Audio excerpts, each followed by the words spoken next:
বান্ধবী যখন নিজে লিপস্টিক পরে। বেশি লিপস্টিক নষ্ট করা যাবে না, একটু কাছিয়ে কাছিয়ে রেখে দিই যাতে অল্প করে ব্যবহার করতে পারি। এবার ঠোঁটের নিচে একটু ডট ডট দিয়ে নিই, ঠোঁটের উপরেও একটু ডট ডট দিয়ে নিই, ব্যাস। আর কিচ্ছু করতে হবে না, ব্যাস। আমি তো শিওর এরকম করে যদি আমি লিপস্টিক ব্যবহার করি আরো 1 বছর চালিয়ে নিতে পারবো। আর বান্ধবী যখন অন্য লিপস্টিক পরে। শোন না, তোর লিপস্টিকটা আমাকে একটু পরতে দিবি রে? আমি না বাড়ি থেকে লিপস্টিক পরে আসতেই ভুলে গেছি। তোর লিপস্টিকটা একটু পরতে দে না রে। ঠিক আছে পর, কিন্তু টেপি এটা না একটু অল্প করে পরিস, এটা না আমাকে ও দিয়েছে। এই নে ধর। হ্যাঁ থ্যাংক ইউ রে। বান্ধবী লিপস্টিক বলে কথা, যত পারো তত ঠোঁটে ঘষে নাও, ও তো কিচ্ছু বলবে না আমি জানি।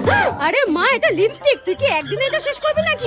আর কিছু বললেও আমার কোনো যায় আসে না, আমি তো ঠোঁটে ভরে ভরে ঘষে নিয়েছি। তুই যদি আমার বন্ধু না হতিস না, আমি তোকে মেরেই ফেলতাম। এইভাবে থোবরায় লিপস্টিক কে ঘষে ভাই? এই নে। হ্যাঁ, এই লিপস্টিকটায় আর কিছু বেঁচে আছে, সব ঘষে ঘষে কাচিয়ে কুচিয়ে মেখে নিয়েছে। কি বাজে মেয়ে, মনে হচ্ছে মেরে মুখ ভেঙে দিই, ডাইনি একটা।